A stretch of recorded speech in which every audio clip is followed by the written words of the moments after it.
Okay, we're recording. I am Brandon Polite, professor of philosophy at Knox College in Galesburg, Illinois. And I'm joined by Elisabeth Schellekens, who is chair professor of aesthetics and head of the Department of Philosophy at the University of Uppsala in Sweden. Elisabeth, thanks for joining me. I'm also joined by Guy Dammann, who is researcher at the Department of Philosophy, also at the University of Uppsala. He's as well a music critic and a musicologist. So, Guy, thanks so much for joining me. Thanks for having me. Thank you. And then third, last but not least, we have John Gibson, who is a professor of philosophy at the University of Louisville in Louisville, Kentucky. John, thanks for joining me. Thank you. Okay, great. So the three of you are joining me to talk about this multi-year research project that you're all working on called Aesthetic Cognitivism and the Prospects of Criticism.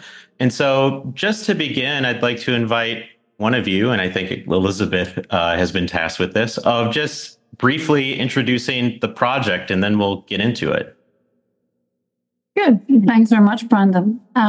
So this is the second stage, the kind of largest stage, if you like. It's 3 years of a project funded by the Templeton Trust.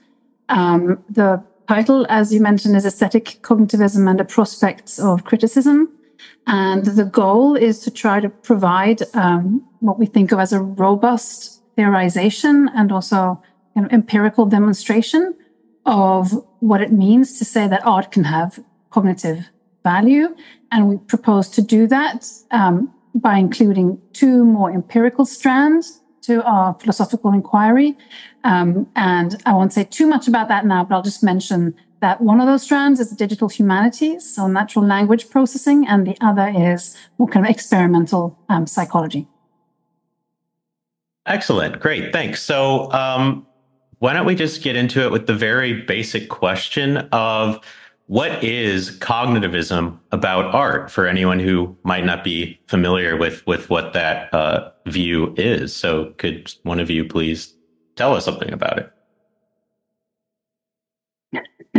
I can maybe just say a few words, and then John and Guy can fill in, since I feel like I had the word a moment ago. So, of course, cognitivism or aesthetic cognitivism about art or aesthetic cognitivism can mean a lot of different things, right? So it can come in different versions. There can be weaker and stronger versions.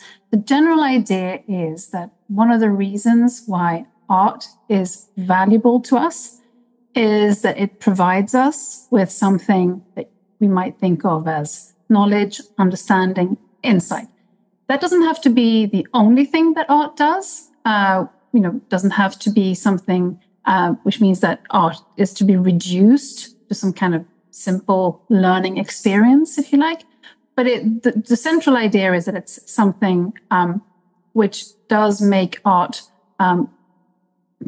more important to us, and is also one of the reasons why it can matter to us. So perhaps that's just a general thought. John, why don't you fill in the bit? Yeah, I'll add to it that will at least introduce the idea of criticism. In the debate, perhaps as one would expect in analytic philosophy, it's usually treated as an epistemological puzzle. So how can a literary work in some manner issue a claim or a statement and then justify it, right?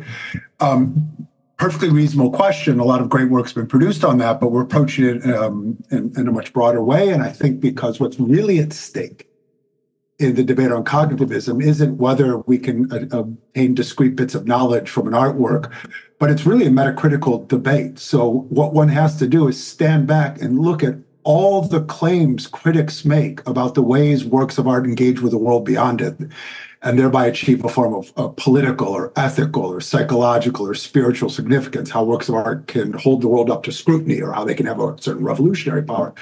And I think the debate on cognitivism, as we're approaching it, wants to offer a foundation for that practice that you find everywhere you find criticism of art, of making works of art bear on the world in a meaningful way. And so cognitivism as we're approaching it, of course, it deals with the epistemological issue that's central to the debate, but it's a much broader question of how art comes to be about the world in meaningful and structured ways, so that we can justify everything from the uses to which we put art in our educational systems to claims made on behalf of its political and ethical and psychological significance.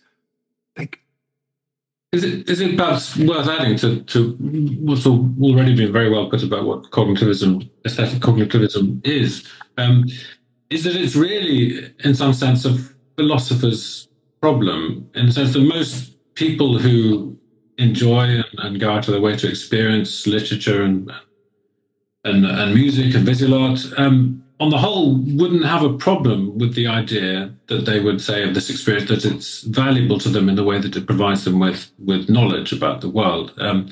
It's really a problem for certain kinds of thinkers, many philosophers, also some scientists, I guess, who have very high standards of what counts as knowledge, and who therefore lead themselves to or are led to the question quite naturally, well, so if art provides knowledge, then how do we state what that knowledge is in terms, for example, of belief? And I suppose another aspect of that problem is that what we want to remind everyone in a way is that the knowledge we ascribe to works of art isn't something that's just separate from the general way in which we experience the works of art aesthetically. It's not to say that our aesthetic enjoyment is one thing, and our cognitive experience of art, or the cognitive value we get from art, is another thing.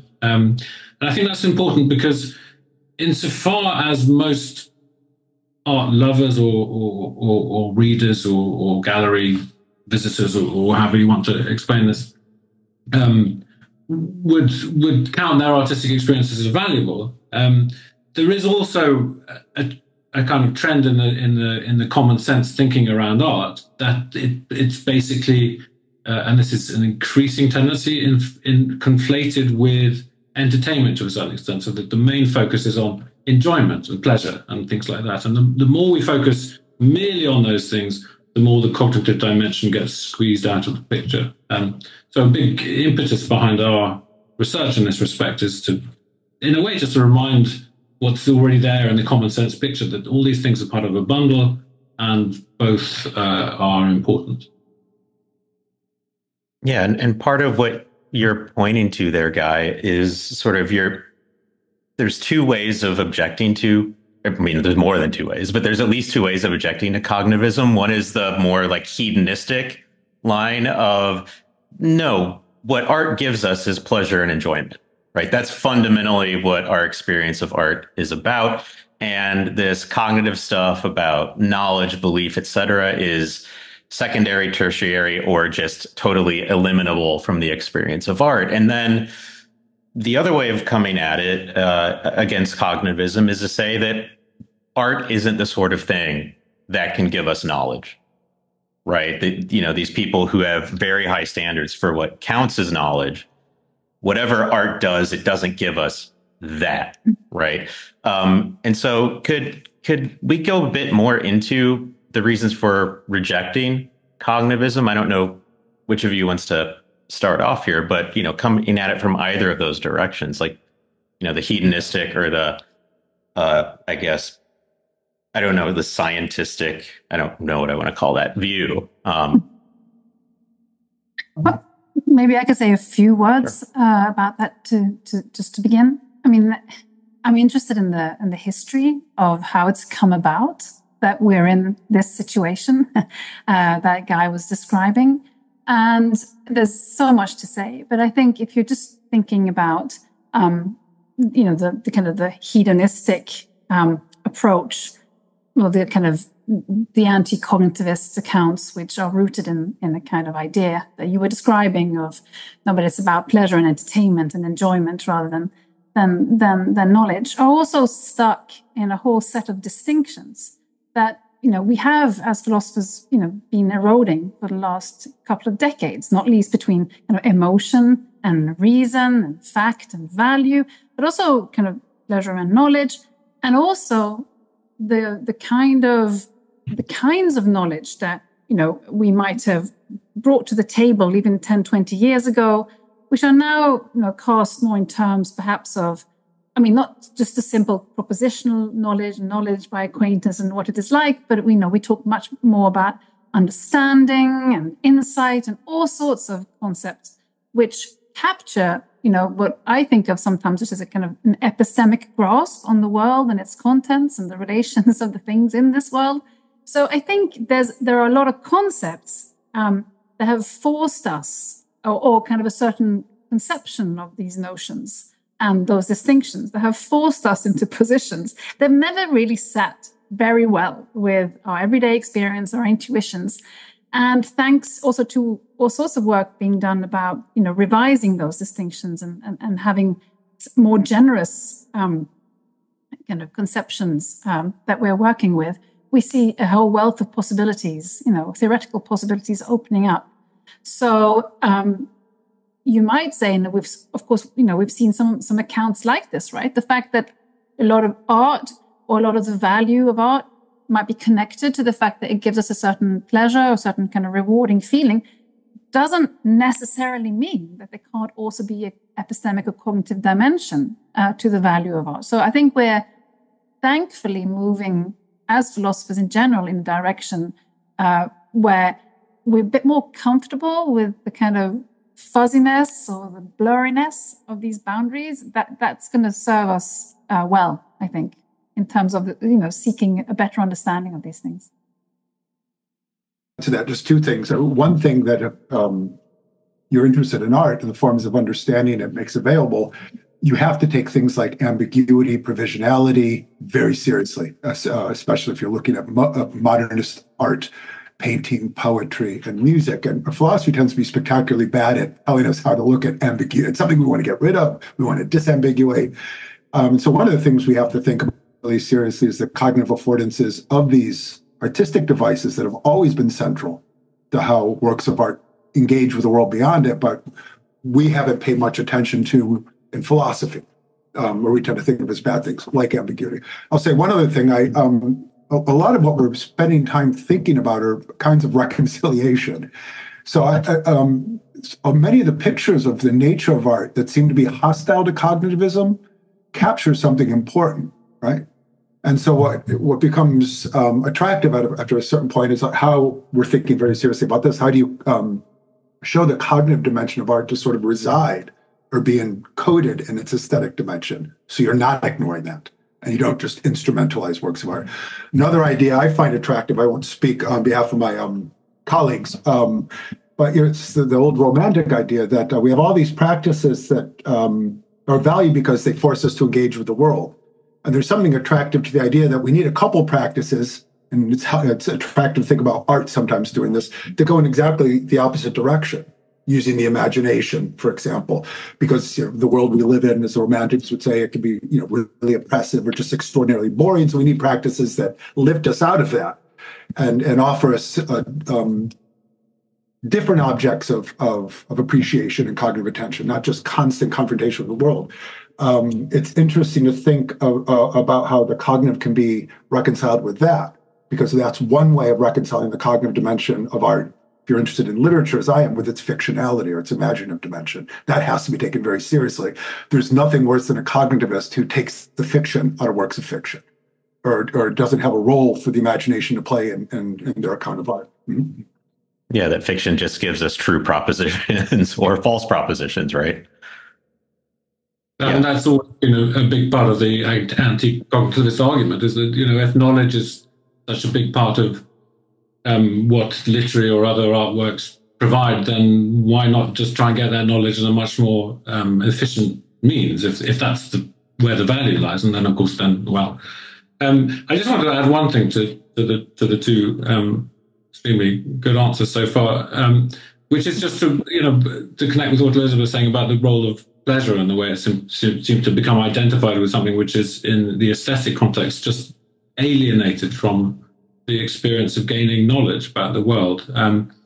Because a key concept for our project as a whole is this idea of making sense. The idea that what we do when we engage with artworks is basically make sense of them, and that also we use the sense we make of an artwork to help us make sense of ourselves or aspects of the real world. And it's a good term, partly because it refers to sensation in a very simple sense, that what you're doing is basically bringing together disparate aspects of one's phenomenological experience and drawing them into something like a kind of unified manifold provided by the form of the work of art. But also the sense in which, making sense is synonymous with a broader sense of cognitive activity, like understanding. We often use understanding as a term basically synonymous with making sense. We make sense of a situation.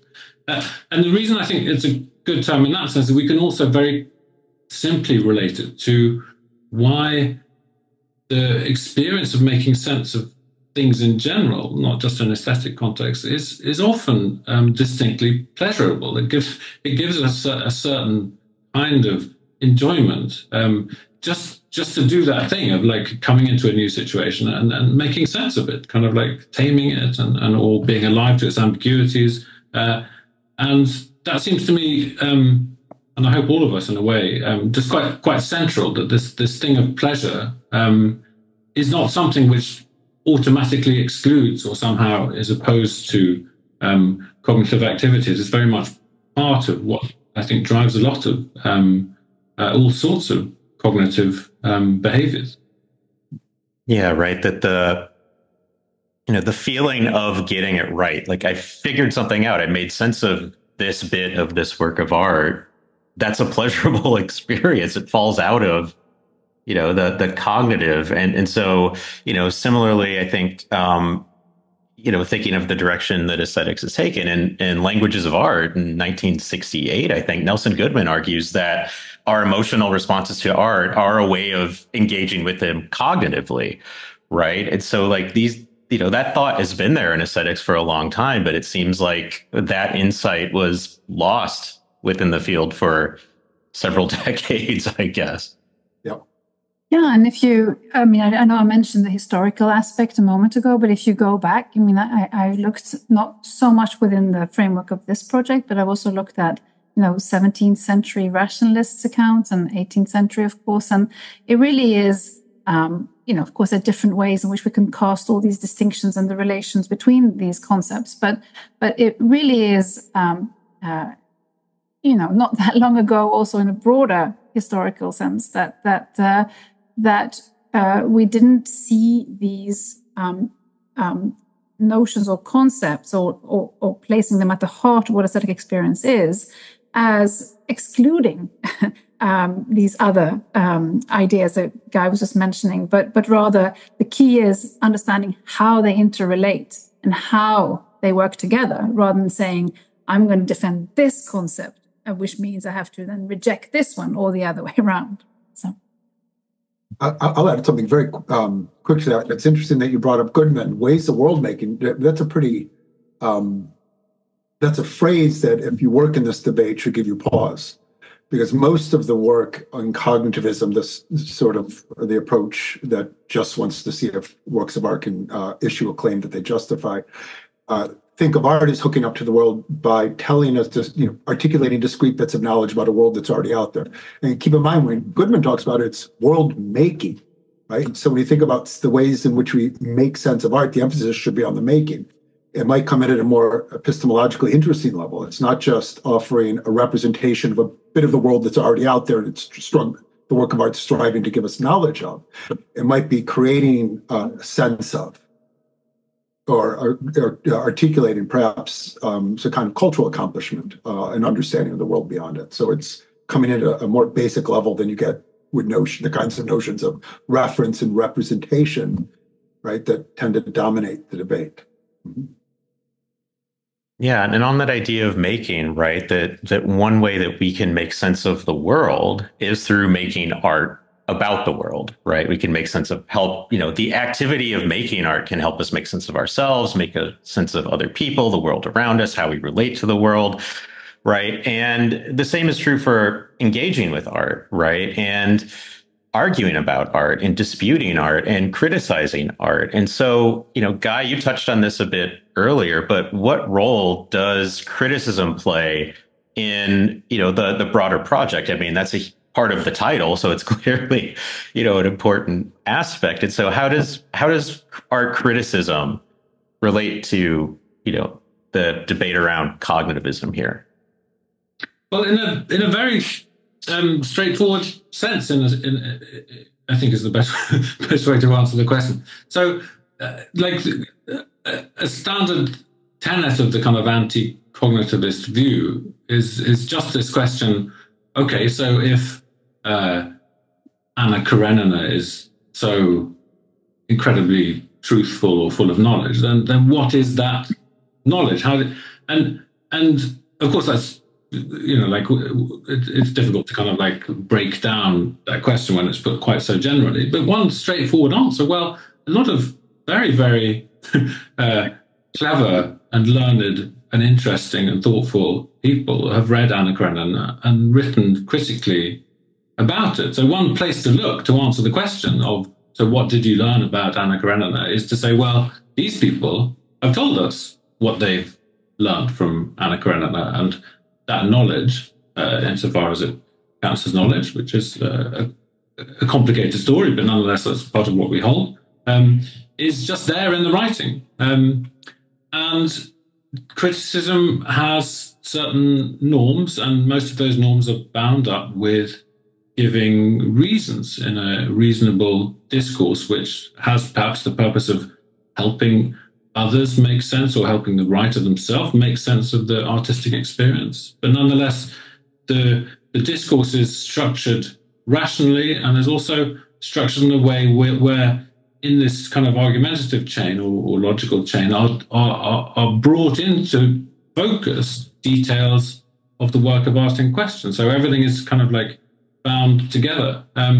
So in many ways, art criticism performs the function that any other kind of knowledge expressing discourse does about any other subject.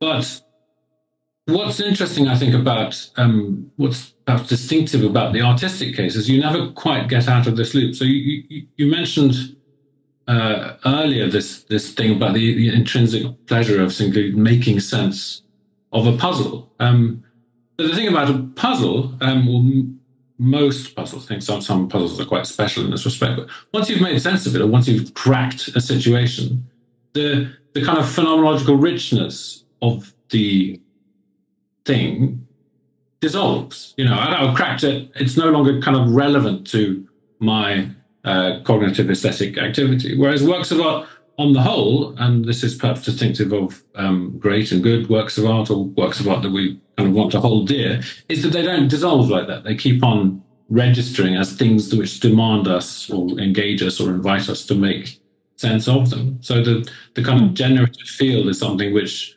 is generative of certain kinds of discourse. And that's, I think, one way of leading into one of the other standard debates about what's the value of criticism when all critics seem to disagree, is simply this fact that works of art generate constantly new kinds of understanding, which is expressed in the criticism. So this is, sorry, go ahead. No, just...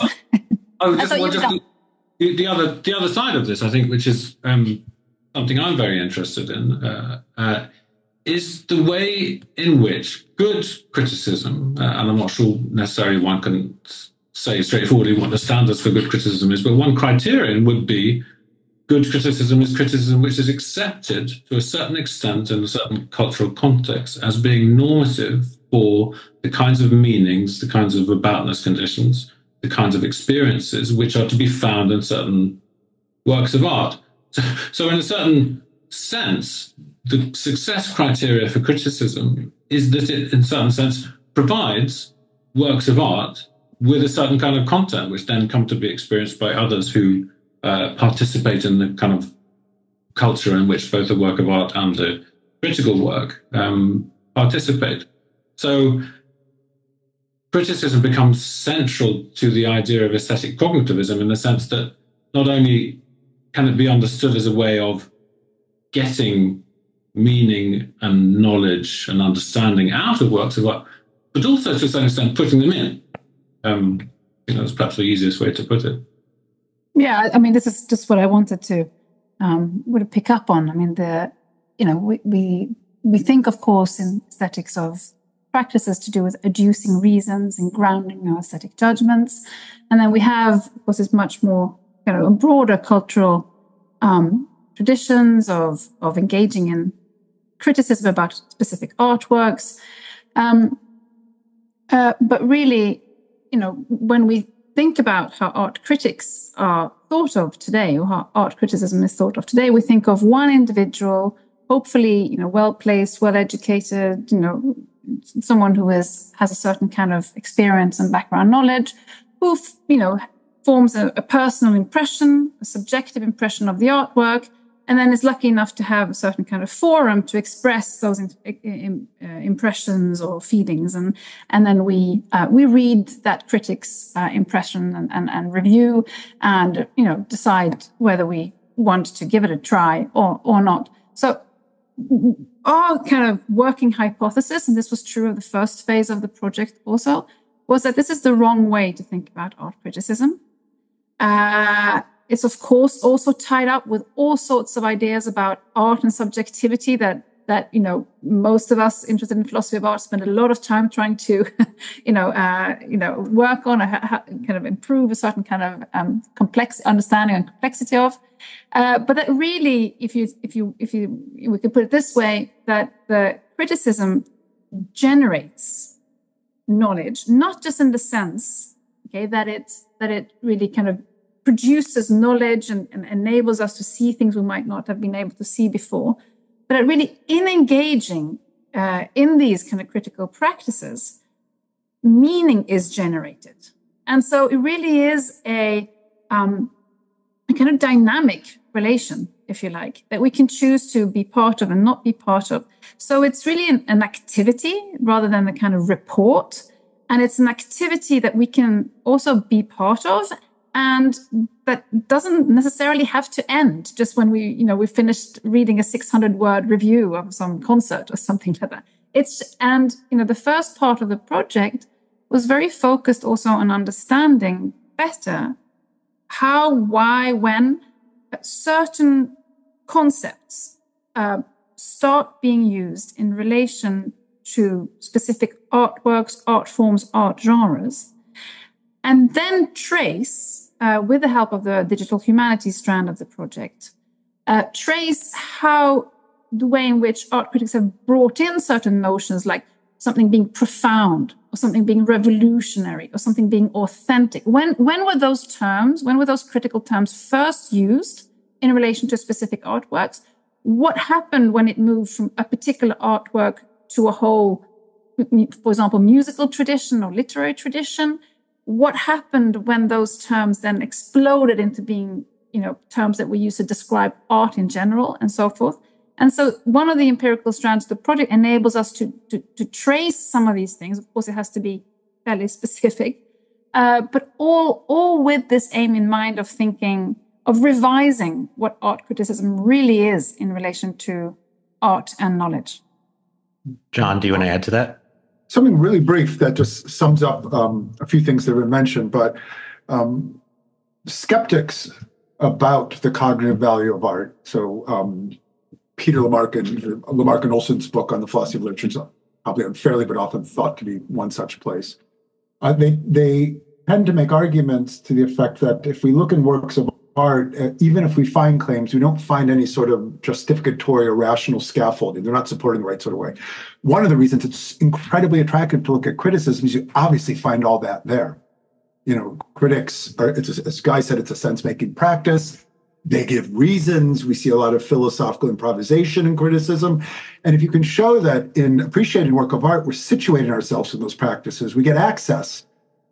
We get recourse to that rational scaffolding that we don't or many think, we don't find in the interior of a specific work of art. So it's a way of invoking, you might say, the sociality, the cultural dimension of appreciation by situating ourselves in these critical practices, which we often do in a second-natured way, right? When we learn something about the genre of a work of art, we're already harnessing a lot of social information. When you learn about the author, the standing projects of an author, we're harnessing a lot of information that can't be read off the semantic or perceptual surface of a work of art. So by situating ourselves in a social space, we get access to some of this rational scaffolding, as it were, that if you can show it tells us something about the interior of works of art. It's a way of giving something like that justificatory or that rational structure to appreciation that demystifies cognitivism. We're not, so one approach to cognitivism I've always found mysterious is modeling works of art on thought experiments, because I rarely encounter a work of art that explicitly states a premise or a conclusion or tells you why you're supposed to imagine Hamlet doing thus and such to justify some worldly proposition. But we don't have to do anything like that. It makes it an entirely public affair. It sort of socializes the entire approach to this debate and in a really attractive manner. Yeah, right. And part of what's just been said is that, okay, we've got professional critics, Guy, you're one of them, right, who are situated in this right sort of way. They have the right sort of background and experience, and they're able to tell us something about the work of art. But there's also the just public practice, the community practice of critical engagement with art, which can occur online through people who have blogs that, they go see a movie, they go see a concert, they listen to an album, and they write about it, right? They put their opinions out there in the world. They share their insights, and people chime in on message boards and argue with them, et cetera. Or this happens, through just talking with friends, people in a particular art scene, music scene. You go to an art gallery for a, opening of a particular artist's show, and then, you argue about it with one another. You talk about it with one another. And so the critical practice isn't just this sort of, we have the experts and they're going to share their knowledge with us. And we're, as Elisabeth said, going to test it out on the work of art and see whether it fits or whether it vibes with us or whatever. And then we sort of go thumbs up or thumbs down and then move on. John, do you want to follow up? I think we'll all have something to say. I'll be very quick. I think that's exactly right. And criticism, it's a wide notion in our project. It turns out to be a challenge to define, but it's more similar, or we can see a similar idea at work in like Danto's notion of the art world. And thinking of criticism as that portion of the art world that generates all these activities that produce meaning and tell us what the point and purpose of art at a specific juncture in the art world's portion of the art world's natural history is, right? So it's not at all about what you read in the New Yorker, or you take a history of the Victorian novel class. It's a much more diffuse and productive cultural practice that involves many more people than just a few professionals. Whatever those sense-making practices are that help us navigate and make sense of works of art. That's Guy, go ahead. Oh, no one to push in. But if I may, yes. then. I mean, that's very well put. It just struck me an interesting case related to like big institutional changes that have come to the way the practice of criticism was understood.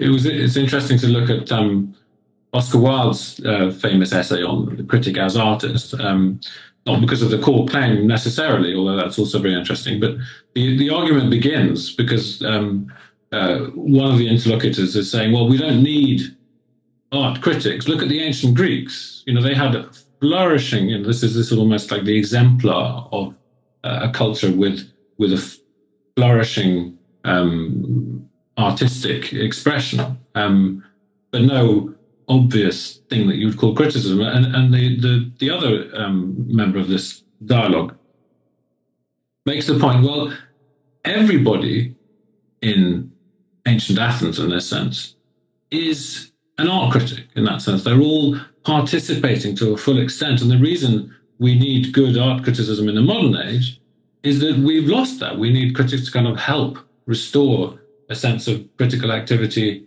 in general. And So the way that argument kind of like runs away to a certain extent is rather interesting, because we have a fairly narrow sense in kind of like standard Western thinking about what art criticism is. I don't mean philosophical thinking, I just mean common sense. Is that we think of it very much nowadays in terms of a kind of TripAdvisor model, where you just get people giving opinions about certain kinds of phenomena, and artworks are very much among them in this model. And then you can get a kind of like reliable picture of whether you want to spend your money on a concert ticket or spend your money on an art gallery visit by kind of collating in a statistical way how many 5 stars or 4 stars or 3 stars or whatever have been attached to this thing.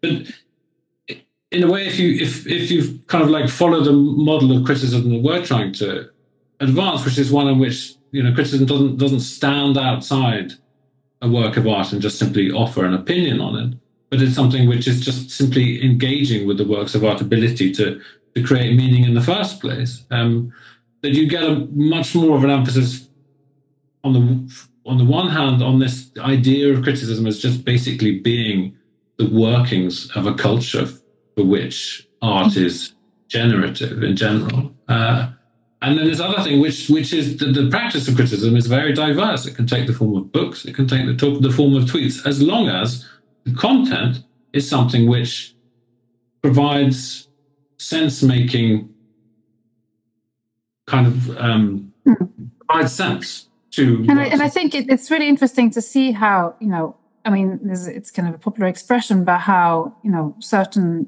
you know, critical practices and critical terminology really, you know, get a life of their own in a way when, you know, when we ascribe them to artworks, and how these things kind of run, as it were, or how they develop. I mean, just to go back to the example I used before, I mean, when critics start using specific terms in relation to artworks or art genres, I mean, just think about, you know, the case I mentioned earlier about revolutionary or profound. You know, what does that really do to what the artwork means? It does a lot.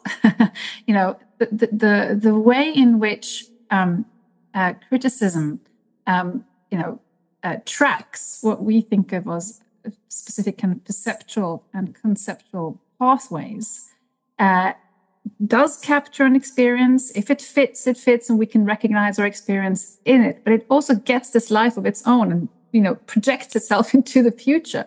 And you know, it'll be interesting to see at some point, you know, if we have the opportunity to do that, to see also how it affects, you know, certain, you know, the trajectories of artistic movements. You know, if we hadn't started talking in these kind of language or these kind of terms of specific artworks at this particular time, you know, would we have had the art we had 30 or 40 years later?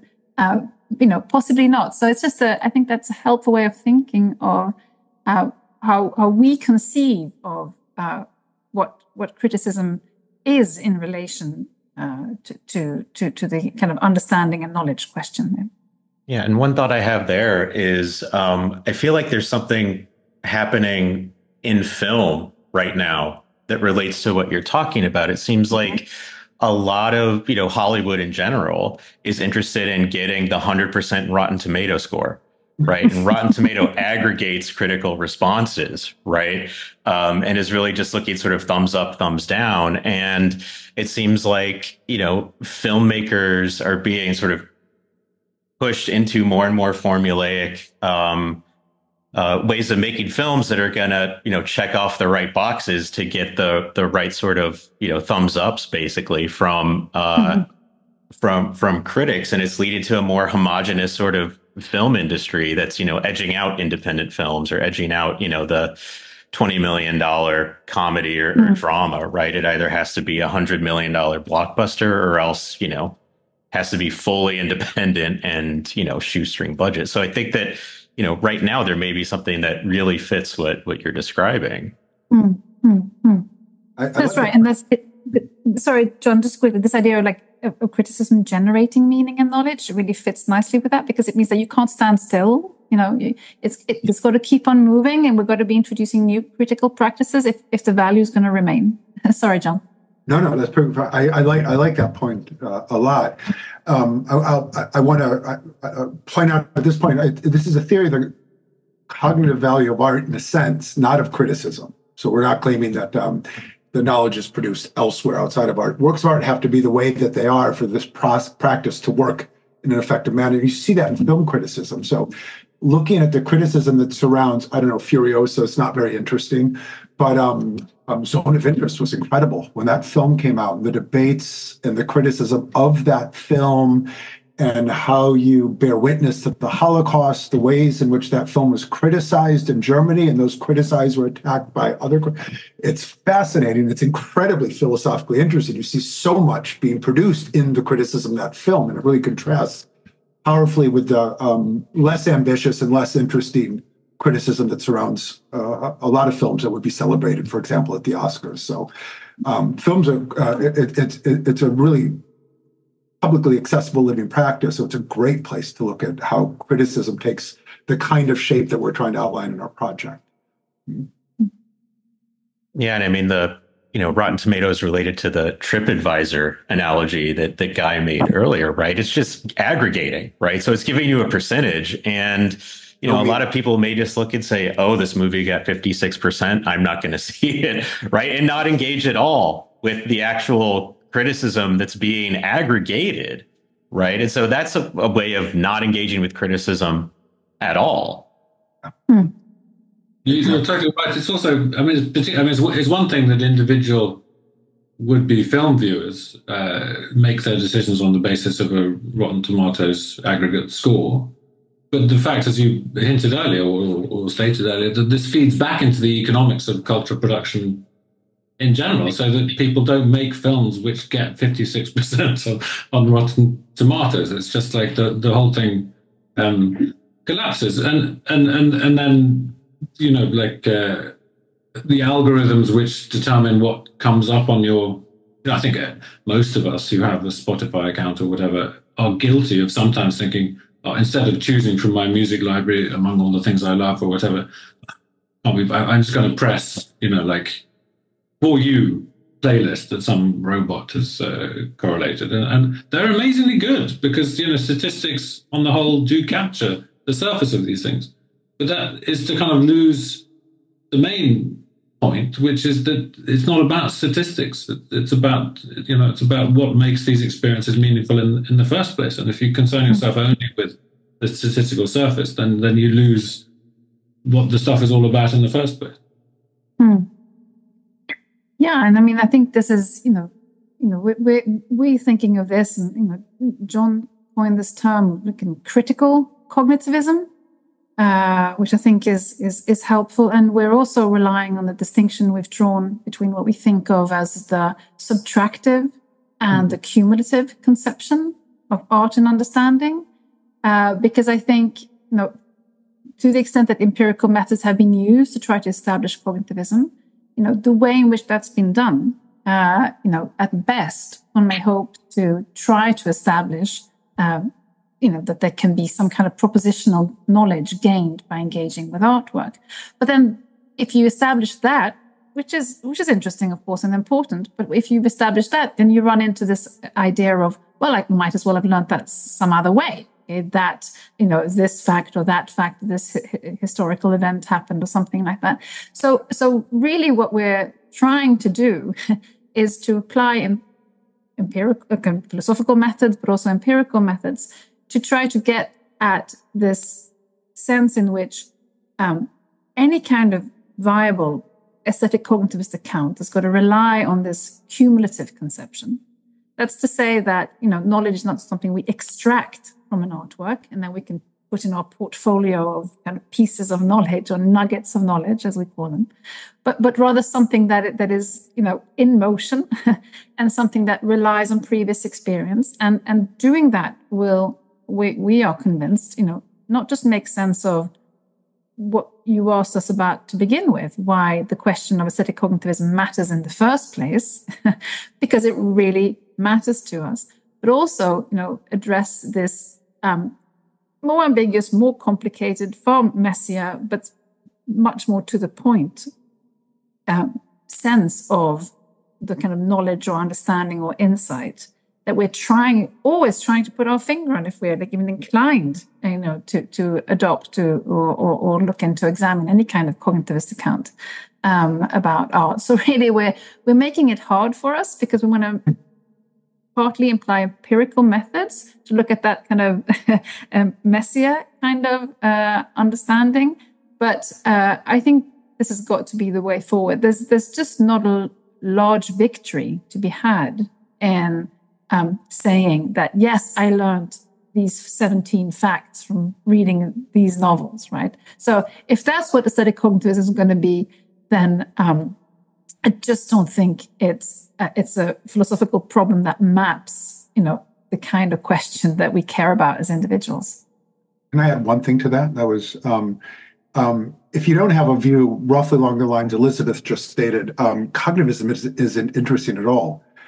We can be cognitivist if we have a really low bar about anything under the sun, and it'll just be silly. From your shoes, I can learn a lot about your fashion sense. That's not going to oblige me or incline me to become a cognitivist about shoes, right? So you have to show that there's something. I mean, we can learn from any work of art, of course. It's ridiculous to deny that.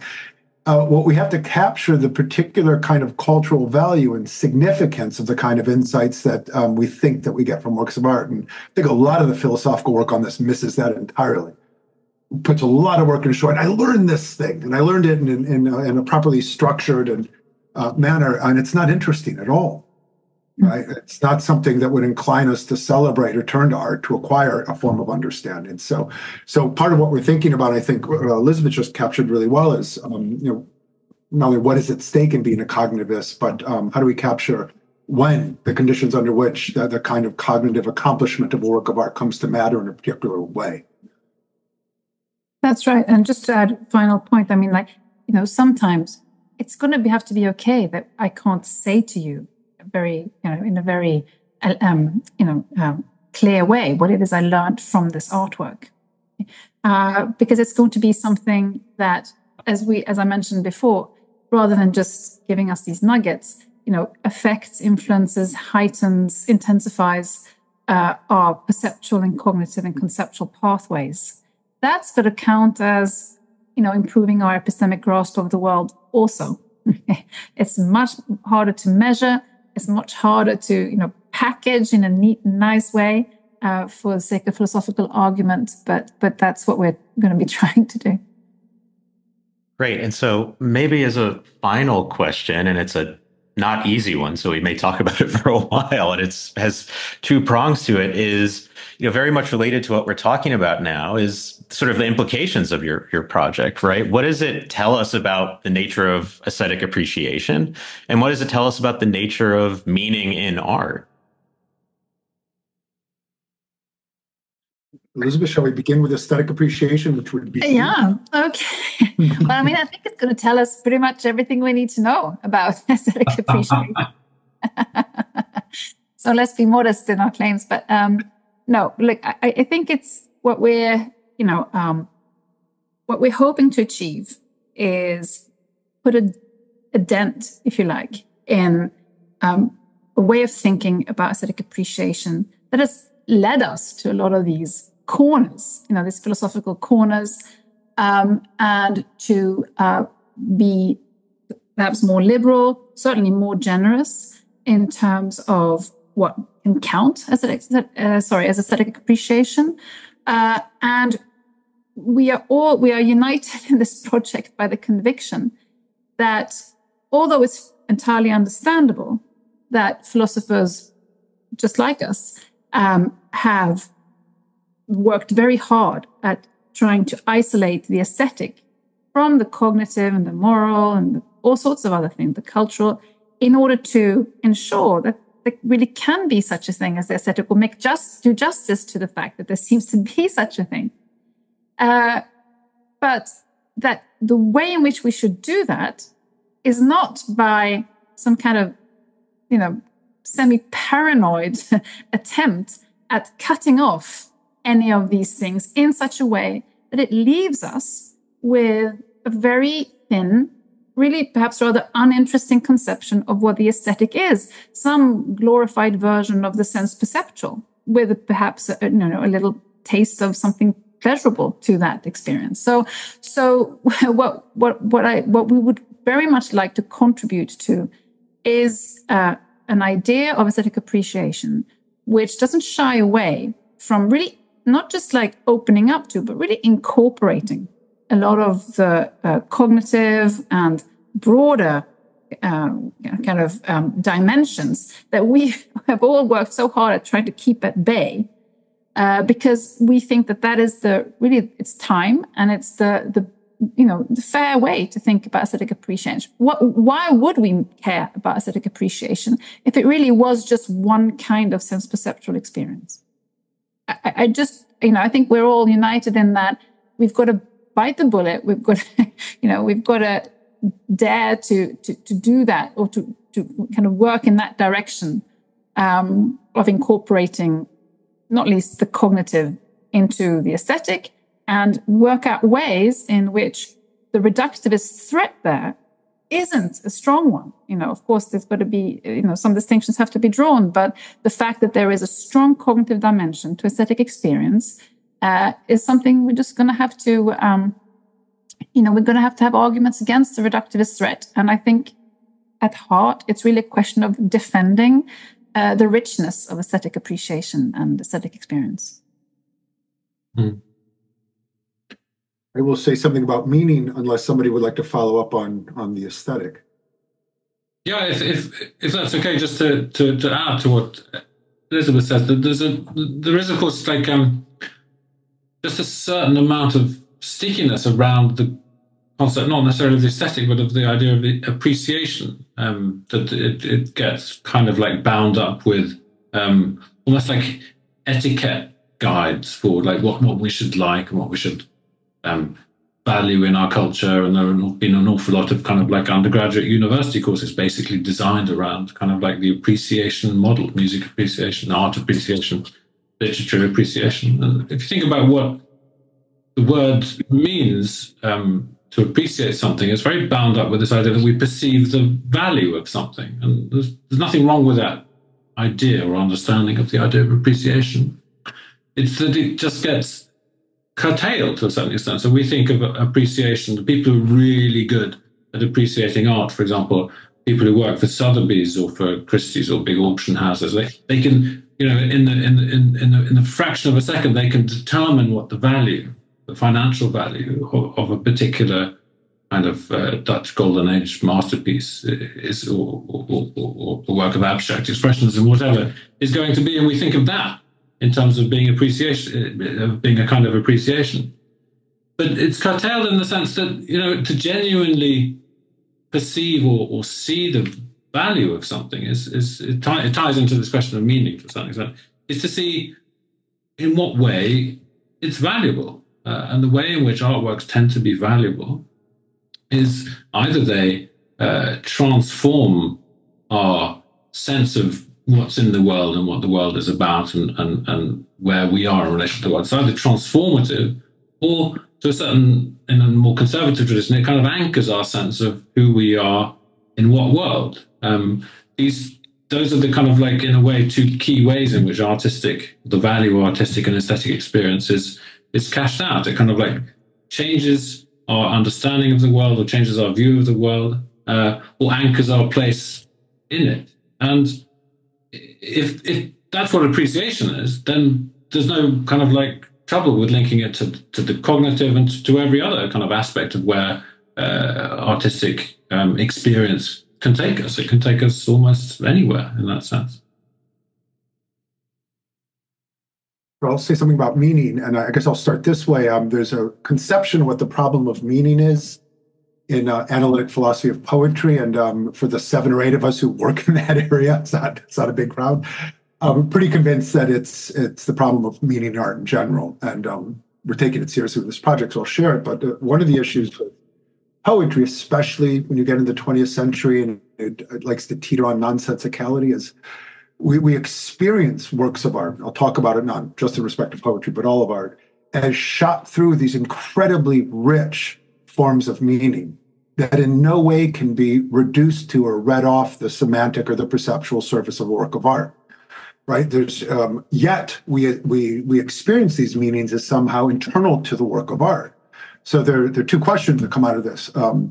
How is that meaning produced? What are we talking about? And if you think it is, for those people who think it is just something that a kind of meaning avant-garde works of art produce, it isn't. Think of thematic meaning, right? That's a kind of meaning that just can't be reduced to something a work of art actually says or articulates. Right, so it's always been there in a sense. It's a part of our experience of art. And so one of the questions that we're taking seriously and criticism helps us answer is how this meaning gets produced and made publicly available. And that last bit's really important. We certainly don't all ascribe the same forms of meaning to the same works of art. There's a lot of difference. But the meanings that I'm inclined to ascribe to a work of art tend to be shared possibilities of experience. There are others who share it. And what can explain the ways in which we can access these incredibly, arcane's probably the wrong word, but or occult, but difficult, challenging forms of meaning. All of us reading the Kafka is more or less, we can, or The Wasteland, we can have a left or a right reading of those, depending on one's political orientations, but we're finding the same structures of significance in them. Right, so you might think of this as a coordination problem. Like, what explains the way that how it is that these various ways of reading, finding meaning in works of art can be made culturally available and align us with works of art in pretty structured and similar ways, right? And so I think the project, in the particular way we use criticism, really helps demystify that and explain how these forms of meaning become publicly available and accessible and can create shared forms of experience. And it tells us a lot, it's a difficult form of meaning. It requires a lot of work, the kind of critical work we've gone over to articulate this. And so it helps illuminate what has to go on for that to be possible. It's not something you just see encoded in a sentence in a line of a poem, right? Or in a novel, or in a bit of a visual image. So if you agree or find attractive, as I do, this idea that meaning in art is a much more complicated affair than it is in most philosophy of language that tends to find even metaphors a little bit freaky. This goes way beyond that, right? It helps us demystify it, make sense of it in a really philosophically, I think, elegant way. It makes the whole debate a little bit earthbound, which is good. Great. Elisabeth or Guy, any follow-up thoughts on that? I think nicely put, just to say that I think, there's a sense in which, we've expressed this in different ways, all of us individually, but it's also important for us that, this, the idea that, what we're doing when we're engaging aesthetically with art and we're having aesthetic experiences of art, that really is a kind of understanding or a seeking of understanding, as we put it, in itself. So it really is a kind of, I've talked about this for years, as is John and Guy in his criticism also, that really is, there's a kind of closeness between aesthetic experience and cognitive experience that we haven't maybe been so clear about in the past in the philosophical assumptions I alluded to earlier, and it might not be a form of understanding insofar as it's something again that we can package neatly and have with us, but it is really a form of seeking something, and I think that really is the driving idea behind a lot of the different angles that we're bringing to this project. And indeed, the Templeton grant that we received is art seeking understanding. So it's sort of built into the project. Yeah. Terrific. Well, we'll leave it there. So thank you all so much for joining me. This was an absolutely fantastic discussion. Thanks so much, Brandon. Thanks for inviting us. Thanks. It's been a blast.